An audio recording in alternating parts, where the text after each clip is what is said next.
வணக்கம் ஃப்ரெண்ட்ஸ், நம்ம இந்த வீடியோவில் பார்க்க போகிறது என்னன்னு பார்த்தீங்க அப்படின்னா பாக்ஸ் கொஷின் தான். ஸோ 12th ஸ்டாண்டர்ட் ஜுவாலஜி புக்கில் உள்ள பாக்ஸ் கொஷின் தான் நம்ம பார்க்க போகிறோம். ஆல்ரெடி இதில் வந்து ஒரு 2-3 வீடியோஸ் வந்து கொடுத்துருக்கேன். அது மட்டும் இல்லாமல் ஃபிசிக்ஸு, கெமிஸ்ட்ரி, பாட்னி அதுக்குரிய பாக்ஸ் கொஷின்ஸும் இருக்குது. 11th ஸ்டாண்டர்டுக்கு ஃபுல்லாகவே நம்ம கம்ப்ளீட் பண்ணிட்டோம். ஸோ அதே மாதிரி இதுக்கும் நான் கம்ப்ளீட் பண்ணி தர்றேன். ஏன்னா ஆல்ரெடி நம்ம போட்ட வீடியோ தான் நடுவில் பாதியில் ஸ்டாப் பண்ணிட்டோம். அதை நம்ம நிறைய பேர் கேட்டிருக்கீங்க, அதனால் இதை கண்டினியூ பண்ணி முடிச்சிடலாம். ஃபஸ்ட்டு பாருங்கள், தடுப்பு மருந்துகளை நோய் தீர்க்கும் மருந்தாக பயன்படுத்தக்கூடிய முறை வந்து தடுப்பு மருந்து சிகிச்சை அப்படின்னு சொல்றாங்க. ஓகேவா? ஸோ இந்த சிகிச்சை முறை வந்து ஃபர்ஸ்ட் இந்த முறையில் வந்து நோய் தடுப்பு மருந்தை கண்டுபிடிச்சவர் யாருன்னு பார்த்தீங்கன்னா எட்வர்ட் ஜென்னர். ஸோ இவர் வந்து பெரியம்மைக்கான நோய் தடுப்பு மருந்தை வந்து முதல்ல தயாரிச்சாரு. ஸோ ரொம்ப முக்கியம். இவரை வந்து அடிக்கடி கேட்டிருப்பாங்க. எட்வர்ட் ஜென்னர் வந்து எந்த நோய்க்கான தடுப்பு மருந்தை முதல்ல கண்டுபிடிச்சார்னா பெரியம்மை 1796. ஸோ 1796 பெரியம்மை நோய்க்கான தடுப்பு மருந்தை ஃபர்ஸ்ட் தயாரிச்சவர் வந்து ஜென்னர், எட்வர்ட் ஜென்னர் அவர்கள். அதுக்கப்புறம் வந்து பார்த்தீங்கன்னா போலியோ தடுப்பு மருந்து. ஸோ போலியோ சொட்டு மருந்து அப்படின்னு இப்போ ஊத்துறாங்க இல்லையா, அதுக்கு முன்னாடி போலியோ தடுப்பு மருந்து, கொல்லப்பட்ட நுண்ணுயிரிகளை கொண்ட தடுப்பு மருந்து தான் இந்த போலியோ தடுப்பு மருந்து. இதை தயாரித்தவர் வந்து ஜோனந்த் சால்க். ஸோ சால்க் அவர்கள் தான் வந்து போலியோ தடுப்பு மருந்தை கண்டுபிடிக்கிறாரு. ஓகேவா? ஸோ இது ரொம்ப முக்கியம். அது மட்டும் இல்லாமல் வாய்வழி எடுத்துக்கொள்ளக்கூடிய வீரியம் இழந்த உயிருள்ள போலியோ தடுப்பு மருந்தை டாக்டர் ஆல்பர்ட் சாபின் அப்படிங்கிறவர் கண்டுபிடிச்சிருக்காரு. இப்போ நம்ம குழந்தைகளுக்கு ஊத்துறோம் இல்லையா வாயில சொட்டு மருந்து, போலியோ சொட்டு மருந்துன்னு சொல்றோம் இல்லையா, அதை கண்டுபிடிச்சவர் வந்து ஆல்பர்ட் சாபின் அவர்கள். அடுத்து வந்து லூயிஸ் பாஸ்டர் வந்து 1885 வெறிநாய்க்கடி, ஆந்த்ராக்ஸ் மற்றும் காலரா நோய்க்கான தடுப்பு மருந்தை கண்டுபிடிச்சிருக்காரு லூயி பாஸ்டர். அடுத்து பிசிஜி அப்படின்னு பிறந்தவொடனே குழந்தைகளுக்கு போடக்கூடிய முதல் தடுப்பூசி, அதை வந்து கண்டுபிடிச்சவர் வந்து கால்மெட் அண்ட் குயரின். இவங்க 2 பேரும் கண்டுபிடிச்சிருக்காங்க. இது வந்து காச நோய்க்கு எதிரான தடுப்பூசி தான் இந்த பிசிஜி அப்படிங்கிறது. 1908 பிரான்ஸ்ல தயாரிக்கிறாங்க. ஸோ இந்த பாக்ஸ் கொஸ்டின்ல இருக்க எல்லாமே ரொம்ப முக்கியம். ஓகேவா? ஸோ ஃபர்ஸ்ட் எட்வர்ட் ஜென்னர் கண்டுபிடிச்சது பெரியம்மைக்கான தடுப்பூசி 1796. அதுக்கப்புறம் போலியோ தடுப்பு மருந்தை கண்டுபிடிச்சவர் வந்து ஜோனந்த் சால்க். அதே இது வாய் வழியா கொடுக்கக்கூடிய போலியோ தடுப்பு சொட்டு மருந்தை கண்டுபிடிச்சவர் வந்து ஆல்பர்ட் சாபின் அவர்கள். வெறிநாய்க்கடி, ஆந்த்ராக்ஸ், காலரா இது 3க்கான தடுப்பு மருந்தை கண்டுபிடிச்சவர் வந்து லூயிஸ் பாஸ்டர் 1885. அடுத்து பிசிஜி அப்படின்னு சொல்லக்கூடிய காச நோய்க்கான தடுப்பூசியை கண்டுபிடிச்சவங்க வந்து கால்மெட்டு குயரினும். ஸோ இதுல இருக்க 4 பேரையும் நல்லா ஞாபகம் வச்சுக்கோங்க. கண்டிப்பா அதுல இருந்து ஒரு கொஸ்டின் நம்ம எக்ஸ்பெக்ட் பண்ணலாம். அண்ட் இதை கண்டுபிடிச்சவர் ஹால்மெட் அண்ட் குயரின் கண்டுபிடிச்ச பிசிஜி மருந்து வந்து 1908 பிரான்ஸ்ல தயாரிக்கிறாங்க. அடுத்து சில உண்மைகள் அப்படின்னு சொல்லி கொடுத்துருக்காங்க. உறைய வைத்தல் ஃப்ரீசிங் முறையில் பாக்டீரியாக்களை கொல்ல முடியாது. ஓகேவா? ஃப்ரீசிங் முறையில் பாக்டீரியாக்களை கொல்ல இயலாது. இதன் மூலம் அதனுடைய வளர்ச்சியை மட்டுமே நிறுத்த முடியும். இப்போ நம்ம ஒரு பால் பாக்கெட்டோ ஏதோ ஒரு மீட்டோ கொண்டு போய் நம்ம ஃப்ரிட்ஜில் வைக்கிறோம், ஃப்ரீஸ் பண்ணுறோம் அப்படின்னா அதில் பாக்டீரியாக்கள் இருக்கும், ஆனால் அது சாகாது அப்படின்னு சொல்கிறாங்க. அதை வந்து என்ன பண்ணலான்னா அது மேலும் வளராமல் தடுக்க முடியும் அப்படின்னு தான் சொல்கிறாங்க ஃப்ரீசிங்கில். அடுத்து உயிர் எதிர்ப்பொருள் ஆன்டிபயாட்டிக்ஸ் அப்படிங்கிறது தீமை செய்யும் பாக்டீரியாக்களை கொள்வதோடு மட்டுமல்லாமல் நம் உடலில் உள்ள நன்மை செய்யக்கூடிய பாக்டீரியாவையும் கொள்ளுது. ஸோ நம்ம ஹாஸ்பிட்டல் போனோம்னாலே ஒரு காய்ச்சலோ ஒரு சளிக்கோ போனோம்னா ஆன்டிபயாட்டிக்ஸ் கொடுக்குறாங்க. அந்த ஆன்டிபயாட்டிக்ஸ் என்ன பண்ணுதுன்னா அந்த நோய்க்காரண பாக்டீரியாக்களை கொள்ளுது, ஆனால் அதே சமயம் நம்ம உடல்ல இருக்கக்கூடிய நல்ல பாக்டீரியாவையும் கொள்ளுது அப்படின்னு சொல்றாங்க. அடுத்து யூடிஏ அப்படின்னு சொல்லக்கூடிய யூரினரி ட்ராக் இன்ஃபெக்ஷன், சிறுநீர் பாதை தொற்று அப்படிங்கிறது தான் வந்து உலகம் முழுவதும் ஒவ்வொரு வருஷமும் 150 மில்லியன் மக்களை பாதிக்கக்கூடிய ஒரு பாக்டீரியா தொற்று அப்படின்னு சொல்றாங்க. அதிகமான பாக்டீரியா தொற்று எதனால ஏற்படுதுன்னா இந்த யூரினரி ட்ராக் இன்ஃபெக்ஷனை ஏற்படுத்தக்கூடிய பாக்டீரியா தொற்று தான் அப்படின்னு சொல்றாங்க. அடுத்து உலக மலேரியா தினம் வந்து ஏப்ரல் 25. ரொம்ப முக்கியம். எக்ஸாம்ல ஒரு தடவை கேட்டிருக்காங்க. உலக மலேரியா தினம் ஏப்ரல் 25. அடுத்து ஐஸ்லாந்து மற்றும் பரோ தீவுகள் மட்டுமே உலகில் கொசு இல்லாத நாடுகளாம். கொசுவே இல்லாத நாடுகள் அப்படின்னா 2 தான், ஐஸ்லாந்து, ஃபெரோ தீவு. அடுத்து நோய் கடத்தி தடுப்பு ஆராய்ச்சி மையம் எங்க அமைஞ்சிருக்கு? விசிஆர்சி வந்து புதுச்சேரியில அமைஞ்சிருக்கா. இந்த மையத்துடன் யானைக்கால் நோய் மற்றும் ஒருங்கிணைந்த நோய் கடத்தி கட்டுப்பாட்டு முறைகள் ஆராய்ச்சி மற்றும் பயிற்சியில் ஈடுபட்டிருக்காங்க. அடுத்து பூச்சிகளை மலடாக்கும் தொழில்நுட்பம் SIT அப்படின்னு சொல்றாங்க. இதன் மூலமா ஒரு நிலப்பரப்பிலிருந்து வெற்றிகரமாக நீக்கப்பட்ட தீங்குயிரி திருகுப்புழு என்னும் பூச்சி இனமாகும்.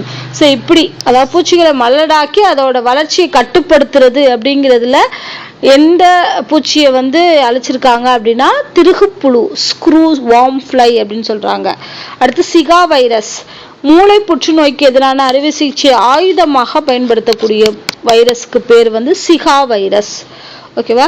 ஸோ இதெல்லாம் ரொம்ப முக்கியம். இதில் நிறைய இன்ஃபர்மேஷன் கொடுத்துருக்காங்க, தெரிஞ்சு வச்சுக்கோங்க.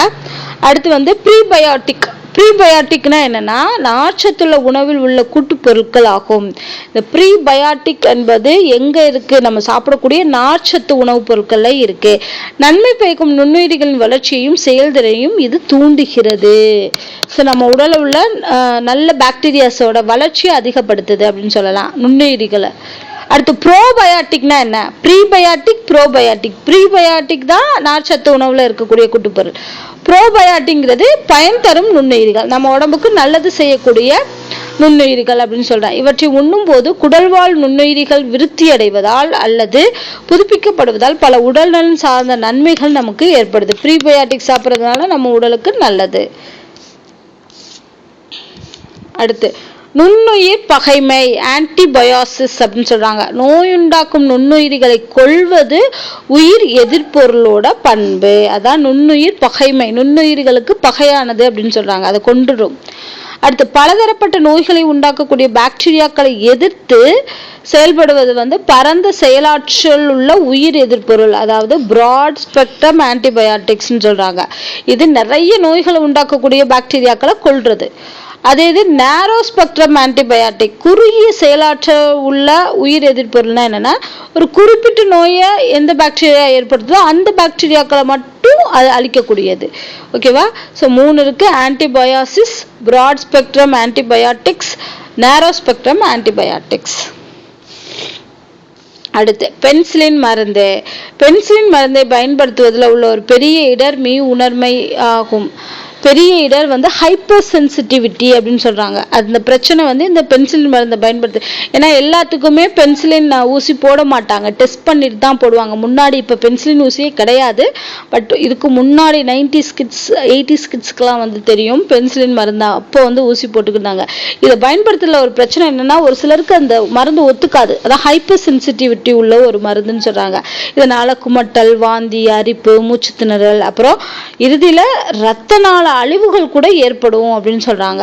ஒவ்வாமையை பரிசோதனை செய்வதற்காக மருத்துவர் நோயாளியின் முன் கையில் சிறிய ஊசியால் சிறிதளவு வீரியம் குறைந்த மருந்தை செலுத்துவாங்க. டெஸ்ட் பண்ணி பார்ப்பாங்க கொஞ்சம் கையில போட்டுட்டு. நோயாளிக்கு மருந்து ஒத்துக்கலைன்னா அந்த இடம் செவந்து அரிக்கும், அந்த மாதிரி எல்லாம் இருக்கும். முக்கியமா செய்து கொள்ள வேண்டிய சோதனை அப்படின்னு சொல்றாங்க. இந்த பென்சிலின் மருந்தை பயன்படுத்துறதுக்கு முன்னாடி இதை டெஸ்ட் பண்ணிட்டு தான் போடுவாங்க. ஏன்னா இது ஹைப்பர் சென்சிட்டிவிட்டி உள்ள ஒரு மருந்து. அடுத்து பாஸ்டியர் விளைவு. பாஸ்டியர் எஃபெக்ட் அப்படின்னா என்னன்னா நொதித்தல் நிகழ்வின் மீது ஆக்சிஜன் ஏற்படுத்தும் தடையின் விளைவு தான் பாஸ்டியர் விளைவுன்னு சொல்றாங்க. ஸோ இந்த லைன் அப்படியே கொடுத்து என்னன்னு கேட்கலாம். நொதித்தல் நிகழ்வின் மீது ஆக்சிஜன் ஏற்படுத்தும் தடையின் விளைவு என்னது அப்படிங்கிற மாதிரி கொடுத்தாங்கன்னா பாஸ்டியர் விளைவு.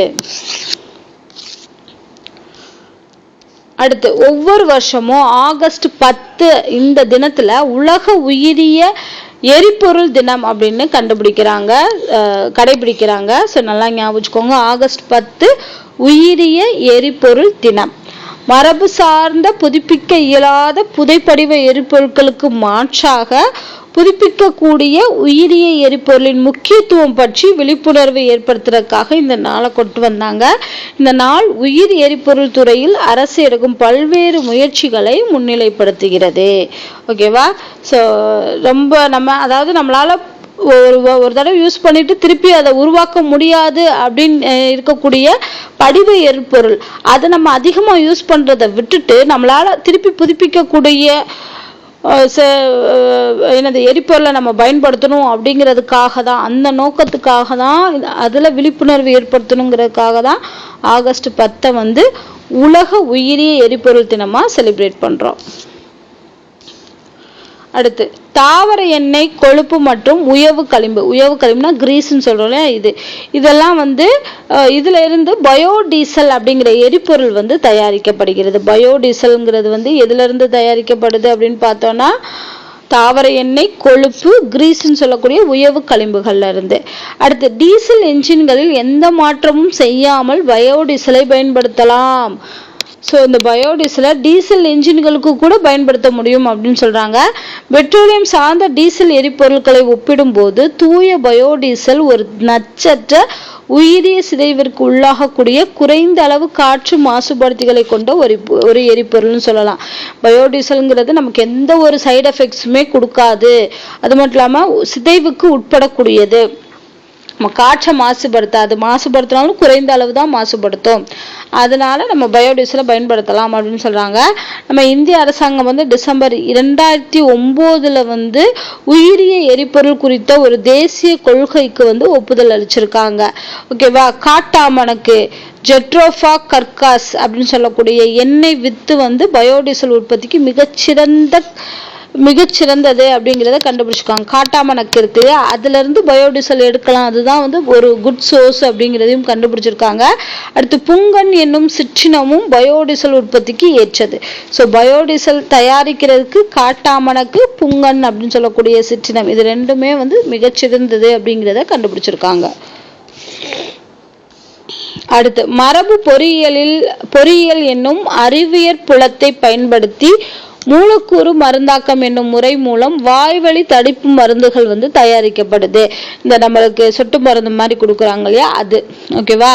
தேர்ந்தெடுக்கப்பட்ட மரபணுக்கள் தாவரங்களுக்குள் புகுத்தப்பட்டு மரபியல் மாற்றப்படுவதால் அம்மரபணுக்களுக்குரிய புரதம் வந்து உற்பத்தி ஆகுது. ஸோ இவங்க என்ன பண்றாங்க, சில மரபணுக்களை வந்து தாவரத்துல செலுத்தி அங்க மரபியல் மாற்றத்தை ஏற்படுத்துறாங்க. அதுல இருந்து புரோட்டீன்ஸை வந்து புரதத்தை வந்து உற்பத்தி செய்யறாங்க.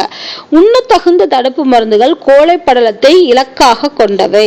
இவை உடல் பகுதி மற்றும் கோழைப்படலம் சார்ந்த தடைக்காப்பு வினைகளை தூண்டுது. தற்போது மனித மற்றும் விலங்கு நோய்களுக்கான மணல்வாரி, காலரா, கால் மற்றும் வாய் நோய், கல்லீரல் அலர்ஜி, இதுக்கெல்லாம் வந்து உண்ணத்தகுந்த தடுப்பு மருந்துகளை உற்பத்தி செய்யறாங்க. ஓகேவா. ஸோ இந்த நோய்களுக்கெல்லாம் வந்து இந்த சாப்பிட்ற மாதிரியான தடுப்பு மருந்தை கொண்டு வர்றாங்க. அடுத்து 1997 முதல்ல உருவாக்கப்பட்ட செயற்கை தடுப்பூசி தான் ஹெப்படைட்டிஸ் பிக்கான மறுசேர்க்கை தடுப்பூசி அப்படிங்கறது கொண்டு வராங்க. இது ரீகாம்பிவேக்ஸ், அப்புறம் வந்து என்ஜெரிக்ஸ் பி அப்படிங்கிற வணிக பெயர்களை விற்கிறாங்க. ஸோ ஹெப்படைட்டிஸ் பி இருக்கு இல்லையா, ஸோ இதுக்கான செயற்கை தடுப்பூசி 1997 தான் ஃபர்ஸ்ட் உருவாக்குறாங்க. அதோட பேர் வந்து ரீகாம்பிவேக்ஸ் என்ஜெரிக்ஸ் பி அப்படிங்கிற பேர்ல விற்கிறாங்க. அமெரிக்கா, பிரான்ஸ், பெல்ஜியம் இந்த நாடுகளுக்கு அப்புறமா இந்த ஹெப்படைட்டிஸ் பிக்கான தடுப்பூசியை சொந்தமா தயாரிச்ச 4வது நாடு எதுன்னு கேட்டீங்கன்னா இந்தியா தான். ஓகேவா. ஸோ கேட்கலாம், இந்த தடுப்பூசி அப்படிங்கிறது இந்த ரீகாம்பிவேக்ஸ் மற்றும் என்ஜெரிக்ஸ் பிங்கிறது எந்த நோய்க்கான தடுப்பூசின்னு கேட்டாங்கன்னா ஹெப்படைட்டிஸ் பி, இல்லைன்னா ஹெப்படைட்டிஸ் பிஸ்க்கான தடுப்பூசி எது, தடுப்பு மருந்து எது அப்படிங்கிற மாதிரி கேட்கலாம். அடுத்து 1997 முதல்ல ரோசி அப்படின்னு சொல்லக்கூடிய மரபியல் மாற்றப்பட்ட பசுவை வந்து உருவாக்குறாங்க. இந்த பசுவோட பால் மனித லாக்டால்புமின் கொண்ட புரத செறிவு மிக்க பாலாக காணப்பட்டது. ஸோ நம்ம மனுஷனோட பால் இருக்கு இல்லையா, அதுல உள்ள சத்துக்கள் வந்து இந்த பசுவோட பால்ல இருக்குன்னு கண்டுபிடிச்சிருக்காங்க. சாதாரண பசுவின் பாலை விட புரதம் செறிந்த இப்பசும்பாலானது பச்சிளம் குழந்தைகளுக்கு ஏற்ற உணவூட்டம் மிக்க ஒரு சரிவிகித உணவாக கருதப்படும். 1 லிட்டருக்கு 2.4 கிராம் வந்து புரோட்டீன் வந்து இதுல இருக்கு அப்படிங்கிறதுக்காக இந்த ரோசின் சொல்லப்பட்ட மரபியல் மாற்றப்பட்ட பசுவை வந்து உருவாக்குறாங்க. ஸோ கேட்கலாம், முதல்ல மரபியல்பு மாற்றப்பட்ட பசு அதுக்கு பேர் என்னங்கிற மாதிரி கேட்டாங்கன்னா ரோசி 1997. அடுத்து அயன் வில்மட் மற்றும் கேம்ப்வெல், இவங்க 2 பேரும் முதிர்ந்த செம்பரியாட்டோட 227 மடி செல்களை 227 உட்கரு நீக்கிய அண்ட செல்களோட ஒன்றிணைச்சிருக்காங்க. 6 நாட்கள் கருவளர்ச்சிக்கு பின் 29 வளர்கருக்களை வாடகை தாய் கருப்பையில் பதித்தனர். இவற்றில் ஒன்று மட்டுமே டாலியாக உற்பத்தியானது. டாலி செம்பரியாட்டு, மரபணு மாற்றப்பட்ட செம்பரியாடு வந்து கண்டுபிடிச்சிருக்காங்க இல்லையா, அதை கண்டுபிடிச்சது வந்து அயன் வில்மட்டும் கேம்பல் இவங்க 2 பேரும். அடுத்து மரபணு வெளியேற்றம் நாக் அவுட் என்பது ஒரு உயிரில் உள்ள குரோமோசோம்களில் 1 அல்லது அதற்கு மேற்பட்ட மரபணுக்களை மரபு பொறியியல் வாயிலாக செயல்பட இயலாமல் செய்வதாகும். மரபணு வெளியேற்றம் அதோட வேலையை செய்ய விடாம தடுக்கிறது, அதுதான் மரபணு வெளியேற்றம் நாக் அவுட் அப்படின்னு சொல்றாங்க. அடுத்து வரலாற்றின் பக்கங்களில் கால மாற்றங்கள் காரணமாக உயிர் தொகையில் மாற்றம் ஏற்பட்டுள்ளன. எடுத்துக்காட்டு சஹாரா பாலைவனம். ஒரு காலத்துல இந்த பகுதியில 6 பாய்ந்த பசுமையான நிலப்பரப்பா இருந்திருக்கான் சஹாரா பாலைவனம்.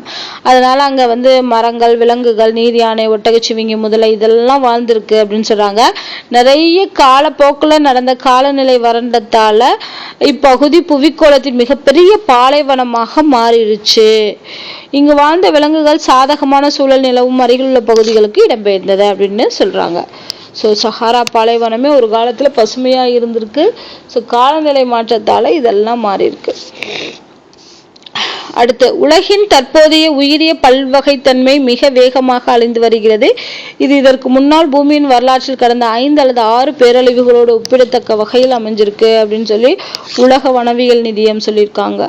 வேர்ல்டு வைல்ட் லைஃப் ஃபோரம் சொல்லியிருக்காங்க. அடுத்து சிலியில உள்ள அடகாமா பாலைவனத்துல மிக குறைந்த மழைப்பொழிவு காணப்படுகிறது. மிக குறைந்த மழைப்பொழிவு காணப்படக்கூடிய பாலைவனம் கேட்டாங்கன்னா சிலியில இருக்கக்கூடிய அடகாமா.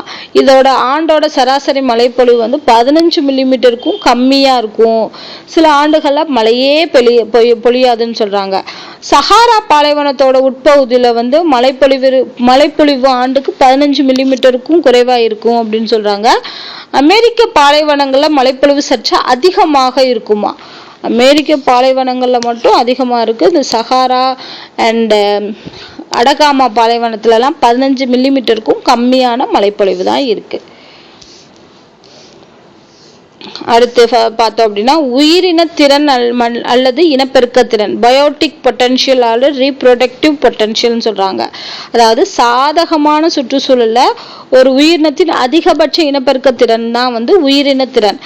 எவ்வளோ அதனால இனப்பெருக்கம் பண்ண முடியுமோ அந்த ஹையஸ்ட் வேல்யூ தான் உயிரின திறன்னு சொல்றோம். தாங்கும் திறன் கேரிங் கெப்பாசிட்டி. சுற்றுச்சூழலுக்கு எந்த பாதிப்பும் ஏற்படாமல் ஒரு நிலப்பகுதியில வாழக்கூடிய சிற்றினத்தின் அதிகபட்ச எண்ணிக்கை தான் தாங்கும் திறன். ஒரு சிற்றினம் ஒரு பாயிண்ட்ல எந்த அளவுக்கு அதிகமா இருக்கோ அதோட எண்ணிக்கை தான் தாங்கு திறன். அது என்விரான்மெண்டல் ரெசிஸ்டன்ஸ் அப்படின்னா சுற்றுச்சூழல் தடைகள்னா என்னன்னா ஒரு உயிரினத்திறன் கைவர பெறுவதை தடுக்கும் உயிருள்ள அல்லது உயிரற்ற சுற்றுச்சூழல் காரணிகள் மொத்த தொகுப்பு சுற்றுச்சூழல் தடை. ஒரு உயிரினம் அதோட இனத்தை பெருக்க முடியாம இருக்கு பாத்தீங்களா, அந்த பெருக்க முடியாம இருக்கிறதுக்கான சூழல் அந்த தடை செய்து இல்லையா, அதுதான் சுற்றுச்சூழல் தடைகள் அப்படின்னு சொல்றாங்க. இதோட இந்த வீடியோவை கம்ப்ளீட் பண்ணிக்கலாம். இதுக்கப்புறம் ஒரே ஒரு வீடியோ இருக்கு 12th ஸ்டாண்டர்ட் ஜுவாலஜி புக்ல உள்ள பாக்ஸ் கொஷின், அதை நம்ம அடுத்த வீடியோல பார்க்கலாம். இதுக்கு முன்னாடி போட்ட வீடியோஸ் எல்லாமே பிளேலிஸ்ட்ல இருக்கு, செக் பண்ணி பாருங்க. இந்த வீடியோ உங்களுக்கு பிடிச்சிருந்தா லைக் அண்ட் ஷேர் பண்ணுங்க. மறக்காம நம்ம சேனலை சப்ஸ்கிரைப் பண்ணிட்டு சப்போர்ட் பண்ணுங்க. நன்றி.